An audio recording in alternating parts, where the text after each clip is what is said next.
It's a Guy Jeans podcast.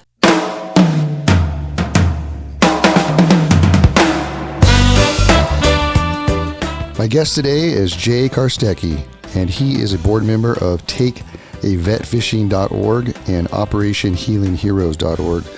These organizations are nonprofit organizations that take vets fishing and help them through fishing with their PTSD and stuff like that.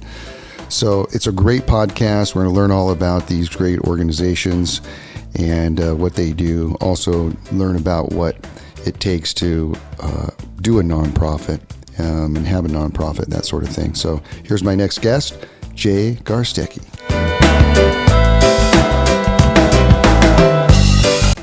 Hi, Jay. How you doing? I'm doing well. How are you, Guy? I'm doing good, man. Thanks for being on my podcast and sharing everything. Thanks for having me, man. I appreciate it. Yeah. So tell me about what you do and who you are.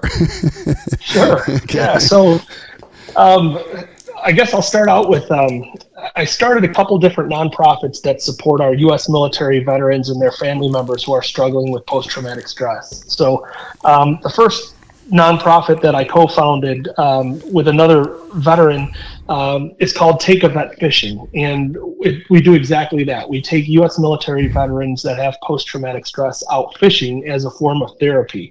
And so we do 9 events a year, 2 of them in Florida, 1 in Illinois, 2 in Wisconsin. It's going to be 3 in Minnesota and 1 in Michigan. And each one of those events, we feature anywhere from 40 or 50 veterans up to about 75 veterans. And we take them out fishing from like 7 in the morning to 11 in the morning.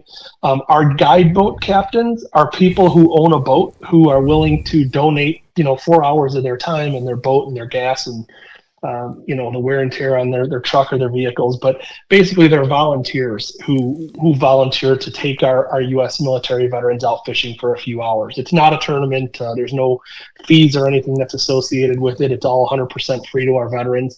If the veteran is driving from more than 60 miles away to attend the event, we put them up in a hotel the night before and we pay for it so that they can get a good night's sleep, because we do start out kind of early. But yeah, it gives them the ability.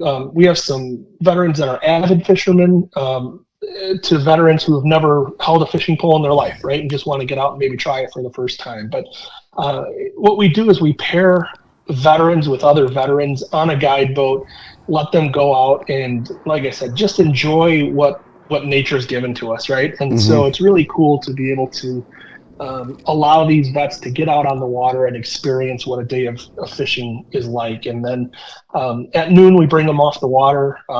We post the flags, we say a short prayer, and then we feed not only our veterans and our guide boat captains, but volunteers, and our veterans are allowed to bring any friends or family members that they'd like to the honor ceremony. So we feed everybody, and we wind up anywhere between 200 and 450 people at an event. But we feed everybody, and then at 1:30 we start an honor ceremony where we recognize every veteran in attendance.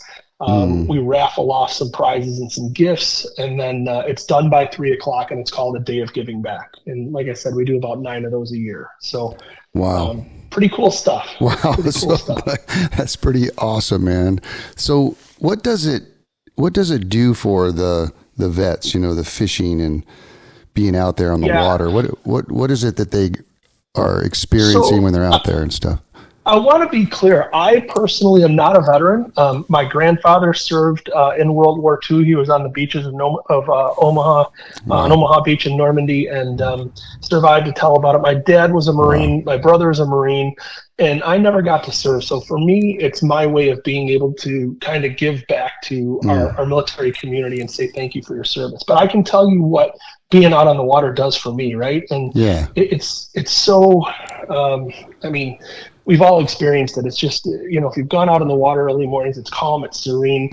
It has a form of relaxation to it. And then in addition to that, there was a study that was done in 2003 that talks about the profound effects that fishing has on post-traumatic stress. And really what it says is that when fishermen are fishing or when these veterans are fishing, they're not thinking about their PTS. Right. And so it literally frees them up a little while and gives them a little bit of relief and freedom. And so if we can, my motto is, if we can make tomorrow better than today for our veterans, wouldn't we want to do it? You know what I mean? That's really kind of the way I've been.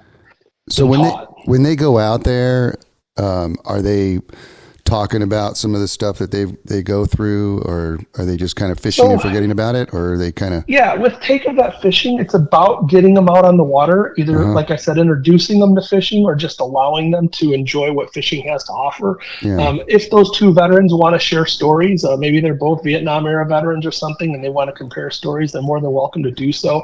They're not asked to do that. It's not about decompressing and things like that. That's kind of where Operation Healing Heroes comes in. Okay. So my secondary foundation or nonprofit that I started in 2015 is called Operation Healing Heroes Foundation. It's a nonprofit where we document the lives of our U.S. military veterans one story at a time. It's a television show on Discovery Channel where each episode we feature a different U.S. military veteran and we document their life the way they remember living it. So what was life like growing up? What led you into the military? What was military life like? And what's life like after the military? And it's literally just a small snippet of their life that their family will be able to keep and cherish forever. Mm-hmm. But it's also a snippet where it kind of shows the American people the sacrifices that some of these men and women have made for our freedom, right? So, not everybody that goes into the military is at the tip of the spear in combat, but many of them have sacrificed, being away from their families and their kids and that type of thing. And so it's important that we recognize, again, the sacrifices that these men and women have made so that we get to go out and enjoy and be free every single day. There's some other nonprofits out there doing stuff as well with fishing, right? There are. Yeah. There's so many of them, and it's great. It is. And not only just vets, but also women that are going through cancer and stuff like that. I've seen Casting for Recovery, I think it's called. They help women through fishing as well. I think it's fly fishing. And there's something about that fishing and being out there and just being with nature that definitely heals for sure, huh? It really does. It has a great calming effect on you, and it really can help heal the hero. It can. I mean, if you allow it to do what it can do, it can really be effective. And so it's a true honor to be able to just, say thank you for your service, take them out for a great day of fishing, feed them and recognize them for their service. Many of these men and women have never been recognized for their service. So if we can just say thank you, it's absolutely worth it. The stuff that they have gone through is unimaginable. And, it is. And for us over here, we have no idea that they're going through all that over there. We're just over here, living our lives, and they're over there, doing what they're doing and going through hell, basically. No, you're absolutely right. And I guess if you've never left this country, and this isn't political by any means, but if you've never left this country, you just don't know how good we have it, right? And I'm 100% to blame, just like everybody else, right? We live this rat race called life, where we get up and we, if you're a student, you go to school and you do your homework and you eat and you go to sleep and you get up the next day and you do it again. Or we get up and go to work, and then we run the kids all over to practices and to sports or whatever, and then you get down and you sit on the couch for 5 minutes and you fall asleep, and then you go to bed and you get up the next day and you do it again. Well, we take that for granted, and that is a privilege. It really is. And if you don't understand that, travel to another country where you're not free and you don't have the ability to do those things. I mean, I always say that we half jokingly complain about having to get up and go to work or go to school or do the things that I don't know that we complain about, but the reality is that's a privilege to us. And so what would it be like if you didn't have that privilege to be able to do those things? And that's the privilege that these men and women have provided for us and continue to provide for us, every single day of our life. When you started these nonprofits, did you have any idea that they would get this big? I really didn't. It's if crazy. I'm being completely honest. Yeah. It's funny but I always believe when you do good things, right, God provides and people, you surround yourself with people who are better than you. Yeah. That's what I've done. And literally when I started Take a Vet Fishing, it was one of those things where, I wasn't out to try and take a veteran fishing. I wanted to start a movement to get veterans out on the water, get them out of their basements, right? Get them, put a fishing pole in their hand, and you never know, it could become their new hobby. And maybe they'll meet another veteran through one of our events where they become great friends and they go out fishing together in the future outside of our organization, right? And so that was very important to me, was to try and start a movement to get veterans into the outdoors. And whether it's fishing or camping or hiking, you name it, man, it's beautiful out there. So stay in the outdoors, stay out of your basements, get out into what God's given us and enjoy it. And then to your other point, basically hearing these stories, right? So having started Take a Vet Fishing and doing this throughout the country, you meet some of this country's greatest heroes, these veterans, and you listen to small snippets of their stories, the sacrifices that they've made. And the history books don't teach that stuff, right? So I've got a 19-year-old son who's getting ready to start college here in the fall, and he didn't learn about the individual sacrifices that had been made for our freedom. Of course they teach you about World War II and the Korean War and Vietnam, but they don't teach you about the individual sacrifices. So giving that veteran the ability to tell their story, it's pretty amazing. Did you get to talk to your grandpa about No, Omaha? I didn't. Oh, no. Unfortunately, it was one of those things where, like many veterans in that era, right, World War II, Korean War, even Vietnam, they didn't talk about the war when they got back. They raised families, right? They went to work, and then if you tried to talk to them about it, I always said with Grandpa, it was, you better be listening when he talks about it, because he may never talk about it again. Right. And really, he was uncomfortable with a lot of questions. And I don't know if it was just his way of coping or what, but they didn't have post-traumatic stress back then. It was called battle fatigue, and they didn't know how to deal with it. And there was no cure for it, right? So it was kind of like press on. And so, unfortunately, before my grandfather passed away, he had Alzheimer's dementia and didn't recognize who I was, didn't know who his kids were, but he talked about the war like it was yesterday. And that's kind of a sad thing, right? Because those were the last memories he had prior to, passing. And that's fairly common, right? My dad just passed away 2 years ago of Alzheimer's, unfortunately. And he, again, the short-term memory is completely gone. It's the long-term memory that they dig up. But at that point, you don't know if what they're speaking is the truth or not, right? And so it was pretty sad, but it was motivation for me to start Operation Healing Heroes, to start documenting the lives of these veterans so that piece of history is preserved, at least for the family and even for Americans, right? To be able to watch and say, man, if I can make a difference in one person's life that watches my show and says, man, I just never sat down and thought about the sacrifices that these men and women have made for my freedom, right? I mean, I never realized that they come home, and even though there's no physical wounds, the mental wounds of war stay with these men and women forever. For sure. And there's no real cure for it. That battle that your grandpa was in, man, that's insane. That was insane. Just like, even like movies, just seeing it in movies and, some of the old clips of it and stuff like that. Unbelievable, huh?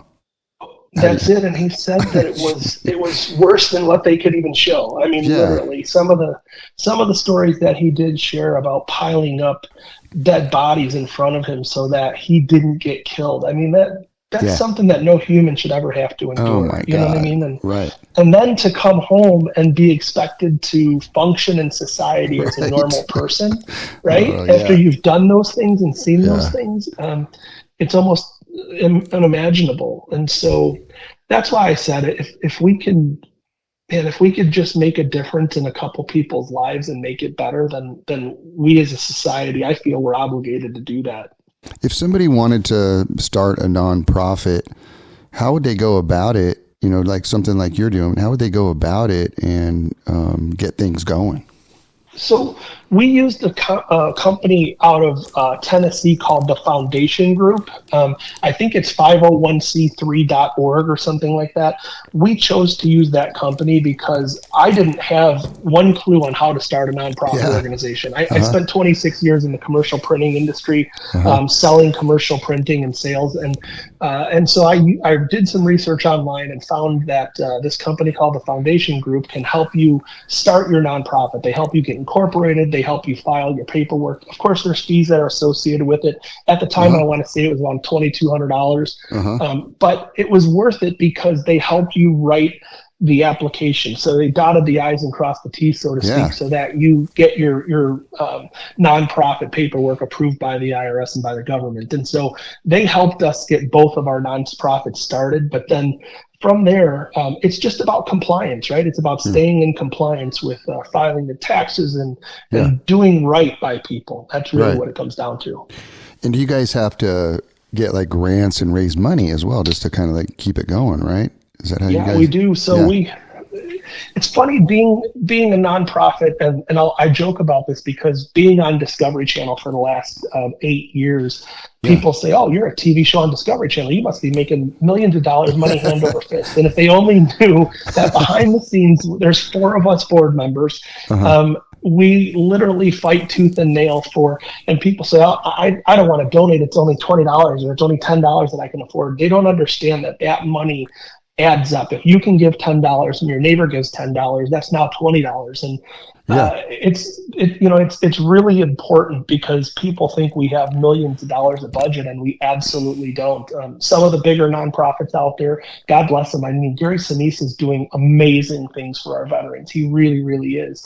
And he has a platform that he has the ability to go out there and raise millions of dollars. Unfortunately, we don't have that platform, but Gary is an amazing individual, and he helps small nonprofits like us. And so, but that being said, I just wanted to say that, there's no donation too small, even in-kind donations that literally help our veterans. So you got to start somewhere, right? So you start out basically just, I call it dialing for dollars or asking for money. And it's hard. It's not an easy thing to do, especially in this day and age where it's not as easy to be able to, people don't have a lot of discretionary income anymore. And so it's hard, but there's a lot of great companies out there that want to associate their brands with what we're doing with the veteran community. And so you'll hear me say it a million times, support the companies that support our veterans. Nice. We as consumers, we have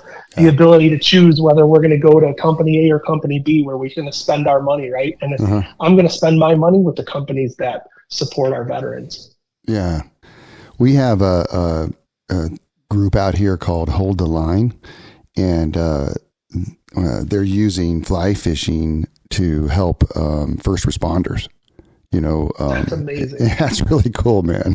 And they've been doing it for a few years now. And the first responders, they go through a lot too, just the 100%. right, what they see and stuff. Oh my gosh.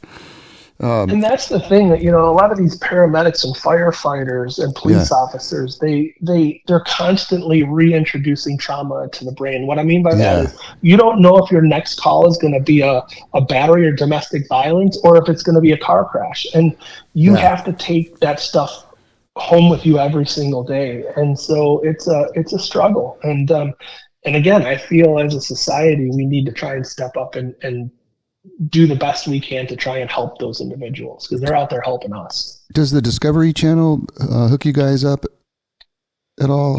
They're pretty much just a platform for us to be able to get our information out there. So however, that being said, there's a lot of companies like Great Clips.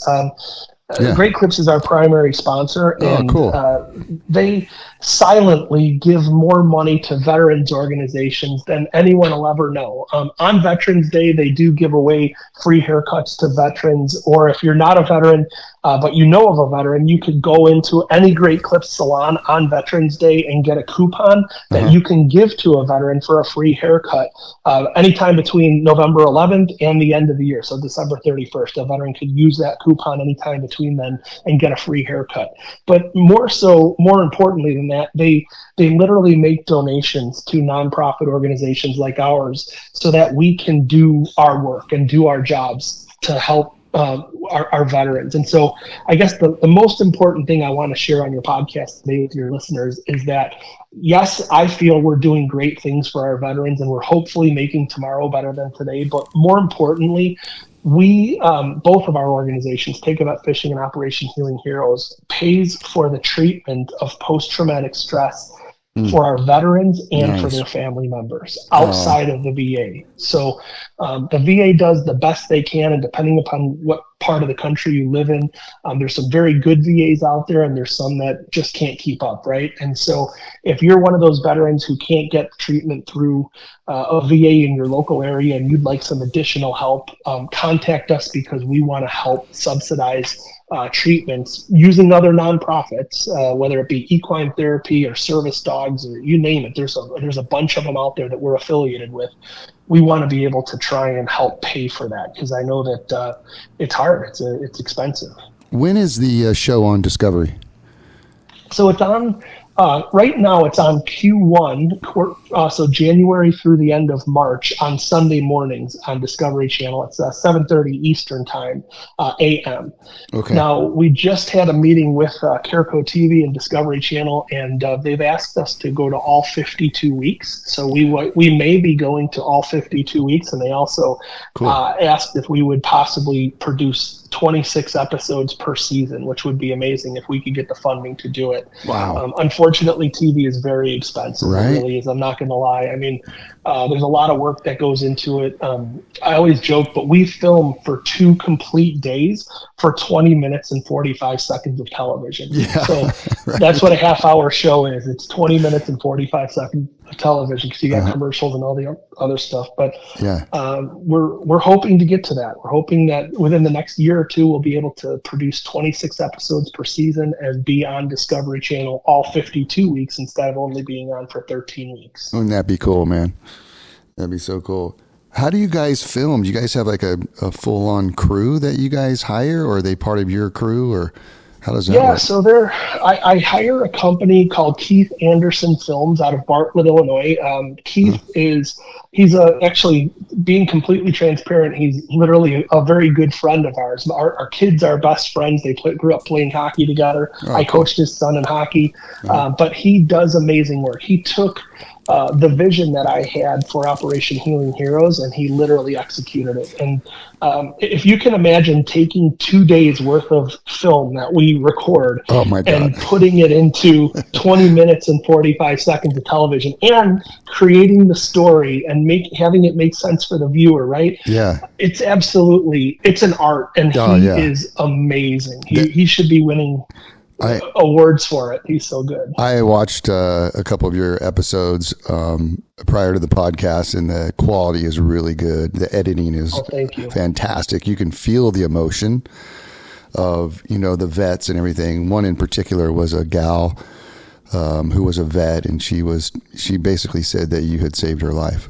It was really cool. Yeah, that was Victoria Macri. And if I'm being honest with that particular episode, in this, I think it was 6 or 7 years at that point that I had been filming, it was the first time where I had to ask the film crew to stop filming because I was so filled of emotion. I was upset. I was enraged. I mean, she was, unfortunately, in her childhood, she was a victim of a sexual predator, only to go into the military to have some military sexual trauma done to her. But she's a warrior. I literally texted with her yesterday. She's doing much better. We've been able to get her a lot of help. I don't want to say we've cured her by any means, but we've been able to do many different things for her. We got her what they call TRP therapy, which was extremely helpful with her post-traumatic stress. And then we were able to assist her in getting a service dog. And then we sent her to Saddles and Service for equine therapy. And finally, now she's actually living up in Alexandria or Sauk Center, Minnesota, at a place called The Nest, which is for veterans, and it helps them get back on their feet. And so that's, again, more importantly than documenting the lives of these veterans, is being able to provide help to them after we're done working with them, or after they're willing to be vulnerable and share their story. We need to step up and help them get some treatment after they're willing to share their life story with the world. So 100%. It's just such an honor. It really is. Yeah. So are you a fisherman? Obviously, right? I am. Yeah. Yeah. So a buddy and myself got into muskie fishing, I don't know, 15, 20 years ago, and then started competing in the PMTT, which is the Pro Muskie Tour. And no way. We really enjoyed it. Yeah. And so we love to go out fishing. I'm being perfectly transparent. I just moved from Minnesota down to Florida. Moved here about 2 weeks ago to Florida, and I know nothing about saltwater fishing. So I'm literally starting from scratch. It's a whole nother world down here with saltwater fishing, but I'm really looking forward to learning it because I love learning new things. Did you fish the boundary waters a lot?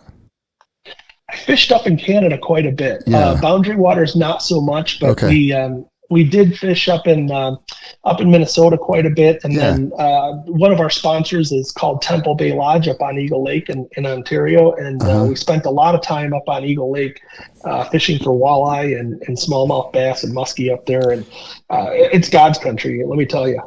What's that lodge called? Beautiful. What was that lodge? It's called Temple Bay Lodge on Eagle Lake. And man, I tell you, they do it right. You want to talk about being pampered from a fishing standpoint, right? If you're going to go up to Canada and go fishing, it's my suggestion that you get a guide because it's the boundary waters up there, or the waters up there, are so difficult to navigate. I mean, you can go 100 yards from camp and spin around in a circle and then go, okay, where's camp? I have no idea. No. Everything up there, there's not a lot of markers up there. It's all trees and rocks, and it's easily to get lost up there. But the other thing is they don't mark their lakes like we do down here with buoys and stuff. So you could be driving and 3 inches under the water could be a rock the size of two houses. I mean, you know what I mean? You just don't know it. So, but if you're going to spend the money to go to Canada, get a guide and spend your time catching fish. Don't spend it trying to navigate the waters and figure out where the fish are.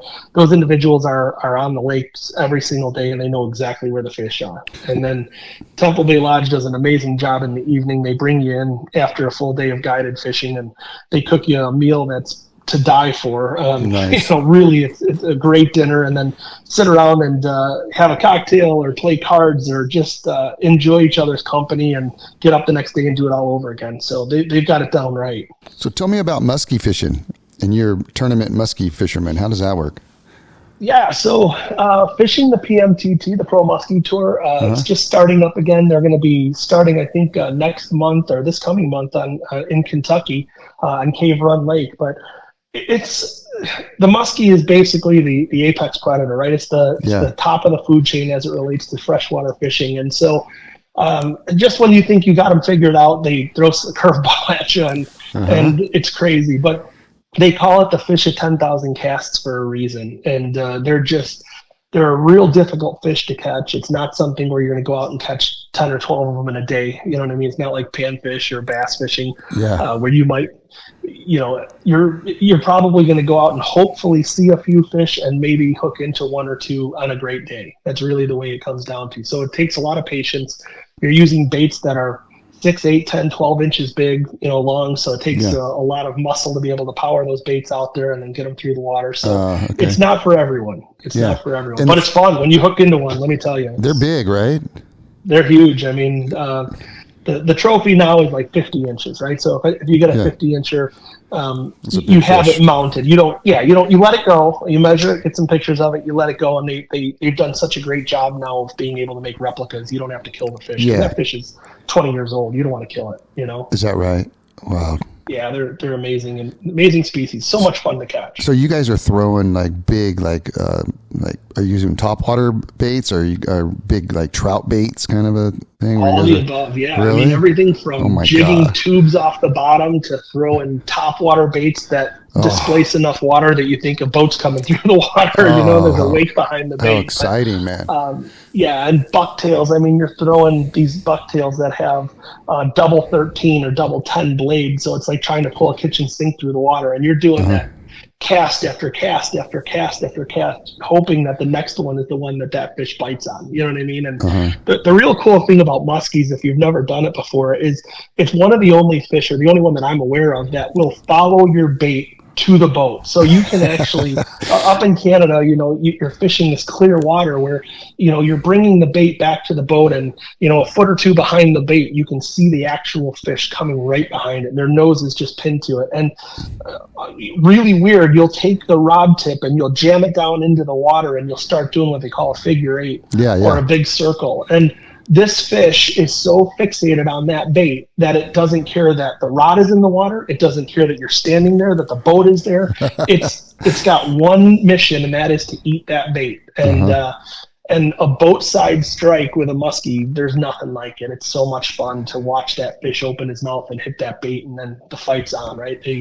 They're still green, and they want to take off with that bait and run, and it's just it's a challenge to be able to get them into the net. So it's a lot of fun. When you guys are doing the tournament, are you guys measuring them right there and then putting them back, or are you putting them in your live well? Okay. No, so we have to, basically they've got a great system down where we're taking pictures on what they call a bump board, which is a board that we use to measure them. And they'll tell you that morning, they'll give you stickers, colored dots, and they'll say, okay, today it's a blue dot, a red dot, and a green dot, and you need to put those dots on your bump board so that you can't cheat, right? So you got to take the picture with those dots on your bump board. You don't know what the colors are going to be, or they may say 2 blue dots today and 1 red dot and 2 green dots. You know what I mean? Yeah. So you have to show that, and then you have to do a video of a live release of that fish. That fish has to swim away in order for you to be able to not get docked points, so that you don't kill fish. So they're really making sure from a conservation standpoint that we're handling the fish properly, that we have the right tools to handle these fish. And as a muskie fisherman, and I know I speak for 99.9% of us, there's not one of us that want to kill a fish. We never want to see a fish die. We'll cut our hooks because those hooks will dissolve if they're too deep into the fish's throat or something. But we want to see that fish swim away first and foremost. And so we have all the necessary tools in the boat to make sure that we're putting our best foot forward to make sure that fish swims away. And in the summertime, when the water temps reach 80 degrees or warmer, 99.9% of the muskie fishermen will stop fishing for muskie because there's just not enough oxygen at the top of the water to be able to have that fish fight, bring them in, unhook them, put so much stress on the fish, and then put them back in the water and expect them to swim away. There's just not enough oxygen in the water. And a lot of times, even though that fish swims away within a half hour, they'll go belly up. And we don't want that. I mean, that's that fish is literally what keeps us going. And so we want to make sure we care for them. So as I mentioned, many of the fishermen that I know of won't even fish if that water temp is 78, 79, 80. If that fish doesn't stand a good chance of swimming away, we're not going to fish for them. Is any other fish considered a trash fish if you guys catch it? Because it's a musky tournament? Oh, dang it, I caught a pike. Yeah, well, that's it. I mean, a lot of times we get northern, and sometimes you'll get even some big walleye that'll hit some of these bigger baits. But yeah, when you catch a pike, you're like, you hook up and you don't know if that bait's 50 yards away from the boat. You don't know if that fish is a muskie or if it's a pike. And so they fight similar, but we get them up to the boat and it's like, oh, it's a pike, right? I mean, especially during a tournament, right? Because it's so hard to hook up during a tournament. But but again, you still respect the fish and let it go and live to fight another day. We have a bass fly fishing tournament up here in the Delta in California, and it's largemouth bass, and we'll catch striper, and we're like, dang, it's a striper. which are super fun to catch. It's still fun. Oh, totally. Yeah, I was going to say, any other day, if it wasn't a tournament, you would love to catch that fish, right? Oh, for sure, on tournament day, it's about trying to get those muskies, and like you said, they inhabitate together. So you're going to be fishing the tops of weeds, and you're going to be and it could be bass. We've caught bass, we've caught walleye, we've caught everything trying to fish for muskie. And it's just, it takes so much to get a bite that when you finally get a bite and you get a fish on and you bring it up to the boat and you realize it's not a muskie, you're like, oh, it just deflates the sails a little. Okay, so people want to donate to your organizations. Where would they do that at? You can do it right through our website. So takeavetfishing.org or operationhealingheroes.org, either one of those places. But awesome. Yeah, it's, you can donate in many ways too. It's not all just monetary donations. If you wanted to donate your time or if you wanted to help a veteran, we do some chaperones on, like we have pontoon boats where we take out disabled veterans, right? And we need people to go out on that pontoon boat and help them put bait on their hooks or take fish off their hooks or whatever it might be, even if it's just getting on and off the boats, because many of our World War II and Korean War and some of our Vietnam War veterans aren't real stable on their feet, right? So just helping them get in on and off the boats and helping serve food and you name it, there's ways to be able to volunteer at one of our events also. So if you don't have the money and you can't afford to make a monetary donation, log on to the website. And if we're, in your area and you can afford to, maybe you can come out and just help, Yeah. It's a lot of fun. I think you'll enjoy it. Jay, just like that lady said, that you saved her life, you're definitely going to heaven, man. Thanks, brother. I appreciate that, guy. Yeah, man. All the stuff you're doing is so great, and you're helping so many people, man. Much appreciated. So cool. I do appreciate it too, and it's one of those things where, man, you get back tenfold what you give, and I know that sounds so cliche, but if you've ever had the ability to give back to somebody and expect nothing in return, that's when you really find out what this world has to offer you. It really does. I mean, it's pretty amazing because I prefer to give and to see somebody put a smile on somebody's face, man, than it is to receive a gift or to receive something. You know Absolutely. what I mean? But that being said, we just get so much back when we give. So, I don't know. I mean, it's one of those things where if you have the ability to make tomorrow better than today for anyone in your life, do it, because it's all worth it. Nice. I'm going to leave it at that, Jay. Thank you so much for being on my podcast and sharing your story and what you do. Very, very cool. And I hope people out there listen to this podcast and want to help. Well, Guy, I appreciate your time. Thank you for having me, and thanks for doing this podcast. It's super important. Thanks, you cover so much across the gamut on this podcast that it's amazing. So I can't say thank you enough for doing what you do for this fishing community. We appreciate you. Thanks, buddy. Thanks for saying that. You got it, man. Take care, and thanks again. All right, buddy. Bye-bye. Take care. It's a Guy Jeans podcast.